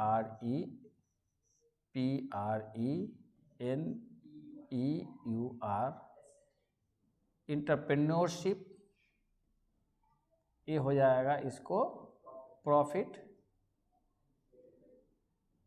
यानी कि P। तो इस प्रकार national income is equal to the sum of R plus और एक में कभी कभी इसमें जोड़ देता है, कहीं कहीं किसी किसी किताब में तुम देखोगे ना तो और जोड़ देता है। ना ना ना ना, ये जो होता है गवर्नमेंट अर्निंग्स, गवर्नमेंट अर्निंग्स भी जोड़ देता है, लेकिन हम नहीं जोड़ेंगे, क्या कि हम पढ़ाते समय इसको नहीं जोड़ते हैं। मैंने लिए यही जांचा लिखता है, नहीं तो कहीं के इनडायरेक्ट टैक्स भी जोड़ देता है। गवर्नमेंट का इनकम इनडायरेक्ट टैक्स है ना, वो ले लेता है गवर्नमेंट अर्निंग। ऐसे अगर हम ले तो आपका R plus W plus I plus P, बस ये हो गया फार्मूला किसका, नेशनल इनकम का। कैसे करेंगे कि जितने भी इनकम्स इकोनॉमी में जनरेट हुए, अर्न किए गए, उन सभी पार्टिसिपेंट्स के इनकम को जब हम सम अप करते हैं तो जो वैल्यू आता है वो रिफ्लेक्शन नेशनल इनकम का करता है। क्लियर? इसको एक तरह से फैक्टर कॉस्ट पे कह सकते हो, क्योंकि सब तो फैक्टर कॉस्ट है ना। जीडीपी एट फैक्टर कॉस्ट हो गया, अब वो हो गया GDP at market price. Expenditure method को जीडीपी एट मार्केट प्राइस कहेंगे, क्योंकि एक्सपेंडिचर जो भी कर रहे हो मार्केट प्राइस पे कर रहे हो, यानी नॉमिनल इनकम हो गया। ये रियल कैसे हो जाएगा? रियल तो बेस ईयर प्राइस पर ना होगा, ये तो फैक्टर इनकम पर जीडीपी हो गया। अच्छा पवन, क्लियर हो गई बातें? एक जो है आपका वो है वैल्यू एडेड मेथड। इसके बाद केवल इसका जो है, इसमें एक चीज और कर देंगे तो खत्म हो जाएगा नेशनल इनकम। दो चीज इसमें और कर देंगे, एक हो गया problems while calculating measuring national income, है ना, कि नेशनल इनकम को कंपनी मेजर करते समय कौन कौन सी समस्याएं होती हैं। और दूसरी इसमें हो जाएगा सर्कुलर फ्लो ऑफ इनकम। एक क्वेश्चन इसमें बनता है सर्कुलर फ्लो ऑफ इनकम, तो ये चैप्टर कंप्लीट हो जाता है। तो हम लोग अगले क्लास में, कल का क्लास अगर करोगे तो ज़्यादा अच्छा रहेगा। कल हम लोग कंजम्पशन फंक्शन करेंगे। मैंने कह सकते हैं कि इकोनॉमिक्स का द बेस्ट बने पोर्शन है, वहीं से माइक्रो इकोनॉमिक्स शुरू होता है। ये तो इंट्रोडक्टरी हो गया कि आपको करना क्या है, तो हर जगह नेशनल इनकम को डिटरमिन करना है। अभी तो हम लोग कैलकुलेट कर रहे हैं थ्योरेटिकली, आगे होगा कि इक्विलिब्रियम कहाँ होगा, determination of equilibrium national income. जैसे होता है ना कि डिमांड के साथ प्राइस का होता है, सप्लाई के साथ प्राइस का होता है, फिर दोनों का इंटरेक्शन होता है, तो होता है कि प्राइस इतना होगा, क्वांटिटी इतना होगा। तो उसी प्रकार नेशनल इनकम कितना होगा, कितना होना चाहिए, अगर उससे कम है तो उसको क्या कहते हैं, ऑप्टिमम, कोई ना कोई तो एक ऑप्टिमम आइडियल पॉइंट होनी चाहिए ना। उससे ज़्यादा है तो क्या कहते हैं, कब इसका डिप्रेशन होता है, कब इसका जो है संकुचन होता है, कब इसमें विस्तार होता है, कब ये रिकवरी करता है। तो ये सब चीज़ें को बोलेंगे हम लोग बिजनेस साइकिल, जिसको बोलते हैं उतार चढ़ाव। तो उसको कैलकुलेट करना सीखेंगे, उसके बारे में समझेंगे। तो कल का क्लास भी कर लेना। कल आप लोग पवन कोशिश करना आने का, ऐसे भी तो कंप्यूटर क्लास है ना कल, तो कल आप कहे कि दोनों क्लास कर लीजिएगा, आइएगा तो 3 से 5 और 5 से 7 उसको कर लेंगे। 7 से 9 ओ, कल सर का भी है तो खाना वाना लेके आने का है, सर का भी है। 12 वाला टिफिन हो गई है, 12 को लेके आएगा। 3 से 5 किसका है? तो सर 3 से 5 आपका, हाँ। 5 से 7 जो लोग कंप्यूटर करता है वो लोग करेगा, और लोग वेट करेंगे, फिर 7 से 9 बाकी सब। ये तो कल कंप्यूटर क्लास ऑफ कर देंगे और क्या। अच्छा 5 से 7 कर दीजिए तो फिर अच्छा ठीक है, आए 5 से 7 कर दीजिए, ज़्यादा बेटर होगा। तो कंप्यूटर क्लास होती है। 3 से 5 तो तुम लोग का कर देंगे, उसके बाद तो तुम लोग तो चले जाओगे। सर का भी क्लास है ना। 5 तो फिर इसका मतलब सर को हो सकता है कि सर बीच में ले लें 5 से 7 वाले में। अगर मान लिया कि कल, अगर मान लिया कि वो बैच को नहीं लेंगे परीक्षा, अगर मान लिया किसी कारण से कल नहीं लेंगे तो बैठे रहोगे, तो हो सकता है सर कि तुम लोग क्लास ले लें। फिर भी कल कंप्यूटर क्लास रखेंगे। अच्छा ठीक है, ये कुछ लोग करता है, हाँ ऊपर ही कराएंगे, हम तो कंप्यूटर ऊपर ही लेते हैं।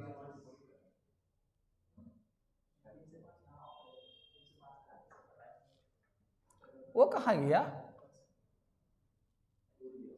ना, ये मारेंगे तुमको लड़के।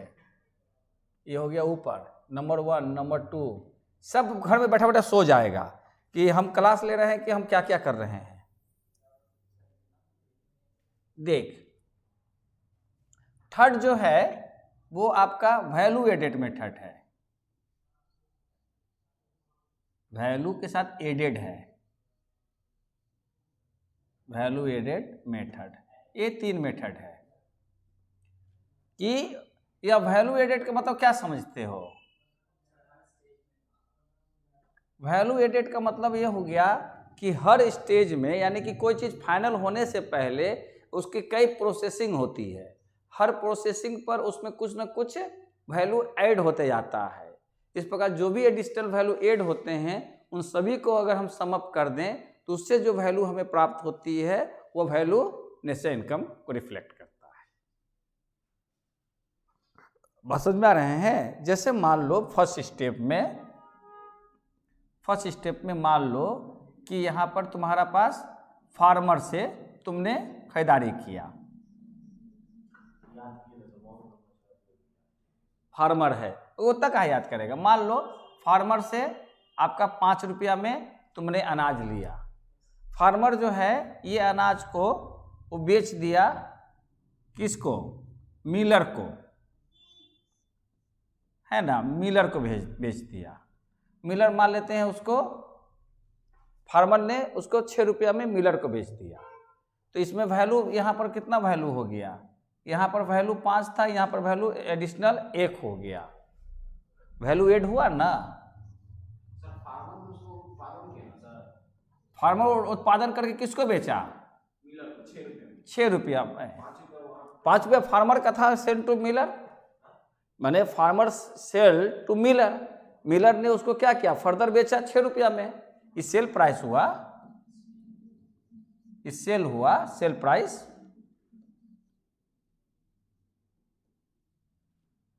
हाँ बोलो, क्या क्या दिक्कत हो रही है? 5 रुपया ना। देख, इसको हमको ऐसे लिखना चाहिए था, farmer grows wheat, farmer grows, मतलब लिखते हैं हम ऐसे, हम उसको शॉर्ट लिख रहे हैं,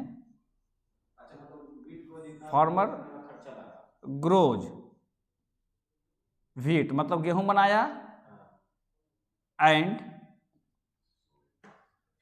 सेल्स हो जाएगा ना, प्रेजेंट टेंस में ले रहा है ना, तो पास्ट ले जाते हैं ना, ग्रू लिखना पड़ता है। ये सब चीज़ें जब भी स्टेटमेंट दी जानी चाहिए तो प्रेजेंट इंडिफिनिट में देना चाहिए। एंड सेल्स टू मिलर, अभी हो गया ना 5, तो अब क्या होगा? मिलर बेक्स, नहीं, मिलर क्या करेगा? ग्रीन्स, हम ग्रीन्स पढ़ते, ग्रांस पढ़ो, फ्लोर, कोई फ्लावर बोलता है, फ्लोर आटा, एंड सेल्स टू बेकर 6 रुपया में, तो बेकर के पास भेजा। अब क्या होगा? Baker bakes and bread and sells to wholesaler, sells to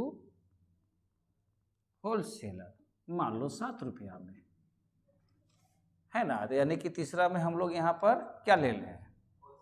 wholesaler, baker हो जाएगा। खैर,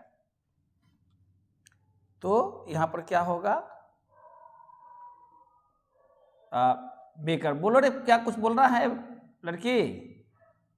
7 रुपया, फिर अटैच कितना हो गया? 1 रुपया। इसी ढंग से वो जितना स्टेप बढ़ाना है उतना बढ़ा लो। तो इस प्रकार ये जो एडिशनल जो वैल्यू जुड़ता रहा, इसे जब हम सम अप करेंगे तो अगर मान लेते हैं कि बेकर फाइनल यूजर है, जो फाइनल यूजर होगा वहीं पर आगे खत्म हो जाएगा। तो या तो इसका जितना वैल्यू एडिशनल हम हर स्टेज में अटैच किए हैं उसे सम अप कर दें, या उसका फाइनल वैल्यू मेथड ले लें। या तो इसका फाइनल वैल्यू 7 होगा, या तो इस लेवल पर जो वैल्यू उसको जोड़ा गया। तो वहाँ ध्यान कहीं और था कि कहने का मतलब होता है कि ईच प्रोसेस पर जितना वैल्यू उसमें अटैच होते हुए फाइनल यूजर तक जाते समय जितने प्रोसेसिंग स्टेजेज में जितने भी एडिशनल वैल्यू जोड़े गए, उन तमाम एडिशनल वैल्यूज को हम सम अप करते हैं, तो जो वैल्यूज हमें प्राप्त होता है वो नेशनल इनकम का रिफ्लेक्शन होता है। तो इसका 2 तरीका है मेथड, या तो इस लेवल के वैल्यूज को जो एडिशन है उसको जोड़ लें, या फिर फाइनल प्राइस पर कर लें। फाइनल प्राइस भी तो साथ है। तो अब होता है कि दोनों में कौन जोड़ना चाहिए, तो ये होता है, इसी से ना बनता था वैट। वैट का फुल फॉर्म क्या था? Value added tax. तो जितने लेवल पर वैल्यू को ऐड किया गया उतने पर वैल्यू को जोड़ा गया, उसी से जीएसटी है। इसी से ना आईटीसी वगैरह निकलेगा कि आपने जो है 5 रुपया पर टैक्स दिया, इसने जो है फार्मर तो टैक्स नहीं पे करता। मिलर ने जब 5 रुपया खरीदा, मिलर जब इसको बेचा 6 रुपया में, तो क्या हुआ? वो 6 रुपया पर टैक्स कलेक्ट किया बेकर से, और तो क्या करेगा? 5 रुपया पर उसने जितना टैक्स दिया और 6 रुपया पर जितना टैक्स लिया उसका डिफरेंस होगा, वो सरकार को दे देगा, है ना, आईटीसी बोलते हैं। फिर उसी ढंग से होलसेलर को वो 7 रुपया में बेचा, तो वो फर्दर 7 रुपया पर टैक्स कलेक्ट करेगा, लेकिन दिया था 6 रुपया पर टैक्स, तो उसके पास कुछ एक्स्ट्रा टैक्स हो गया, उस टैक्स को सरकार को दे देगा। इसीलिए वैल्यू एडेड टैक्स जो है ज़्यादा माने इंपॉर्टेंट होता है कैलकुलेशन करने में। Value added method, value added method हुआ ना, ये एक्सपेंडिचर मेथड से आप नहीं कर सकते हैं ये सब चीज़ें प्रोडक्शन प्रोसेस में। और इसलिए तीनों में से किसी भी मेथड से अगर आप जीएसटी को कंप्यूट करेंगे तो तीनों का रिजल्ट सेम आएगा। कोई न्यूमेरिकल्स होगा तो कहीं बनाते रहना। तो अपने को यही सीखना था यहाँ पे सूरज, अपने को सीखना था टर्मोलॉजी कि नेशनल इनकम में कौन कौन सा वेरिएबल्स काम आता है। तो जिसमें आपने वैराइटीज ऑफ नेम सीखे, जैसे per capita income, GDP, DPI, है ना, मतलब डिस्पोजेबल पर्सनल इनकम, ये सब टर्म्स आते रह गए। Real GDP, disposable personal income, ये पवन डीपीआई का फुल फॉर्म बोलो बोलो, डीपीआई, इसको बोलते हैं डिस्पोजेबल पर्सनल इनकम। ये होता है आप income minus tax, when tax is deducted from income, that is called disposable income. मैंने आपने 100 रुपया आपका अर्निंग है, तो 100 का 100 रुपया आप खर्च नहीं करेंगे ना, आपका इलीगल मनी है, उसमें से एक पोर्शन आपको सरकार को देना होगा। रेस्ट अमाउंट जो बचेगा वही आपका लीगल अमाउंट हुआ, जिसको कि आप डिस्पोज कर सकते हैं, खर्च कर सकते हैं। 100 रुपया का 100 रुपया आप खर्च नहीं कर सकते हैं अगर सरकार के स्लैब में आते हैं तो। आए हाँ, उसके अंदर ना, सर यहाँ पे तो डायरेक्ट टैक्स का बात कर रहे हैं। हाँ, यहाँ तो डायरेक्ट टैक्स हो जाएगा कि टोटल इनकम का अगर आप सरकार के स्लैब में आते हैं तो उसमें से जो पोर्शन सरकार का बनता है टैक्स, उसको पे करिए। उसके बाद जो पैसा बचता है उसी पैसे को डिस्पोजेबल इनकम करते हैं। तो व्हाट इज डीपीआई या डिस्पोजेबल इनकम, डीआई। तो कहते हैं when tax is deducted from income, that is called disposable income. बात समझ में आ रहे हैं? सो गया। हाँ, तो हमारे ख्याल से आज इतना ही रहने देते पवन।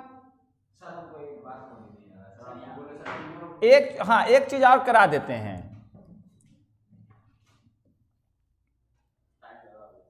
नहीं खत्म हो जाएगा। प्रॉब्लम्स माने कौन कौन से प्रॉब्लम्स हैं, माने नेशनल इनकम को कैलकुलेट करते समय कौन कौन से प्रॉब्लम्स आते हैं। Problems in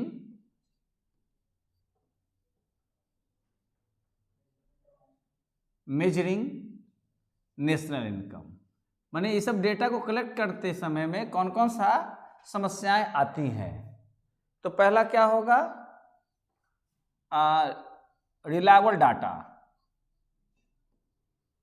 reliable data. कहते हैं कि कोई भी इकोनॉमी एक वास्ट इकोनॉमी होता है, उसमें वैराइटीज ऑफ जो है चीज़ें प्रोडक्ट्स होते हैं, variety of items are produced, और वहाँ तक जो है हर का एक्सेस नहीं होता। तो इसलिए जो डेटा कलेक्ट होकर आता है वो डेटा कितना रिलायबल है, कितना ऑथेंटिक है, ये भरोसे करने लायक या भरोसे न करने लायक होती है। This is a fundamental problem to collect all real data about production of goods and services in the economy. It is very difficult task due to a vast economy, a vast land. कहीं पर 2-2, 4-4 को या 10-10 family ही रहते हैं, तो भी तो कुछ ना कुछ प्रोडक्टिव काम कर रहे हैं। अच्छा, तो रिलायबल डेटा। दूसरा क्या हो गया? नन मार्केटाइज्ड, नन मार्केटाइज्ड प्रोडक्शन, यानी जो प्रोडक्शन आपने किया तो लेकिन सेल्फ कंजम्पशन के लिए रख लिया, उसका मार्केट में आपने बिक्री नहीं किया, क्योंकि जब तक वो मोनेटाइज्ड नहीं होगा, जब तक वो कैलकुलेशन में नहीं आएगा, रख लेते हैं। अच्छा, तो ये बात हो गई नन मार्केटाइज्ड। क्या होगा? प्रोडक्शन कर सकते हैं कि the another problem to measure necessary income accurately, that is the such portion of production which are kept by self consumption and it is excluded or not included in the while calculating the necessary income, and this creates a problem for reliable data. आप expenditure किसका करो? खरीदोगे तभी तो करोगे। कभी कभी बात आती है कि सेल्फ कंजम्पशन के लिए जो रख लेता है उसको भी इंक्लूड करते हैं।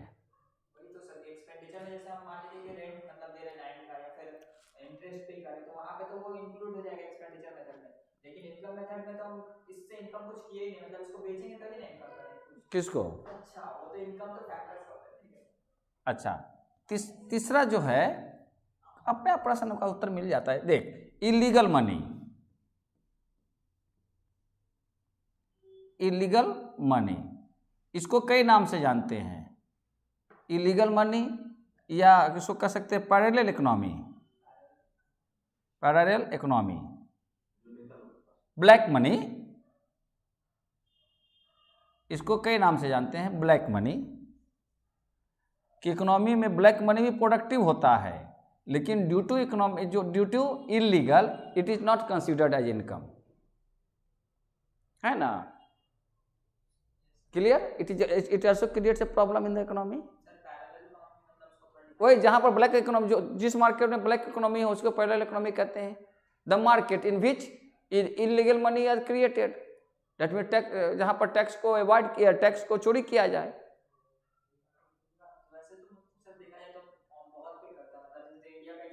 कहीं पर भी तो दुनिया के किसी भी कोने में ये चर्चा होती है।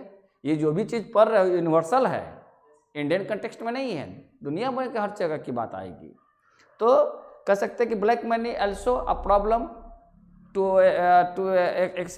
Certain necessary income in with accuracy, because due to illegal it is not considered as income, but it plays a major role in production process in the economy, है ना? तो कितने हो गए? 3 हो गए, और एक आध गो हो सकते हैं।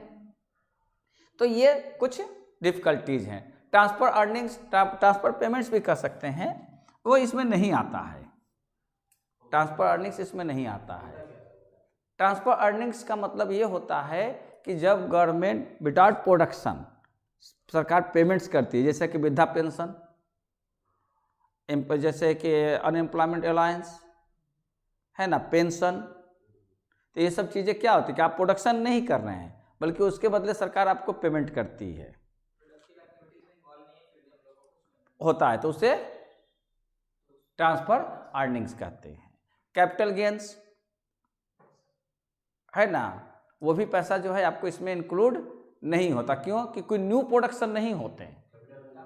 कैपिटल गेंस, क्योंकि उससे यहाँ पर क्या होता है कि फ्रेश प्रोडक्शन होनी चाहिए। आप बॉन्ड खरीदें, उससे आपने मुनाफा हुआ, तो वो मुनाफा हुआ तो कौन सा मुनाफा कहलाएगा? कैपिटल गेंस ना कहलाएगा।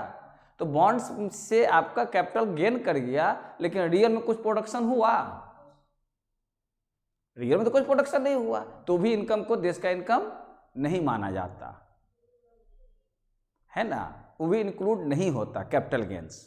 क्योंकि यहाँ पर हमेशा उसी को करेंगे जो फ्रेश प्रोडक्शन हुआ है। जो फ्रेश प्रोडक्शन नहीं हुआ उसको कंसिडरेशन में नहीं लाते हैं। जो शेयर वर्सेस जो होता है सर वो सब हाँ, तो कैपिटल गेंस में आ गया ना, क्योंकि आपने न्यू प्रोडक्शन कुछ हो रहा है कहाँ? फ्रेश प्रोडक्शन कहाँ कुछ हो रहा है?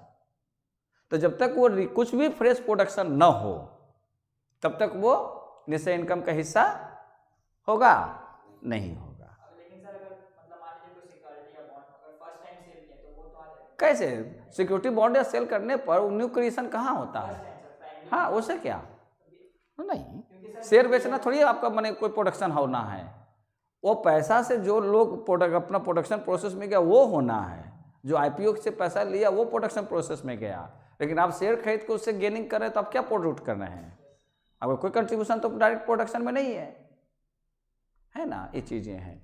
तो खैर प्रीति, टाटा बाय बाय। हाँ, टाटा बाय बाय। कल का क्लास आना होगा तो आ जाना। हाँ, थैंक यू, गुड नाइट।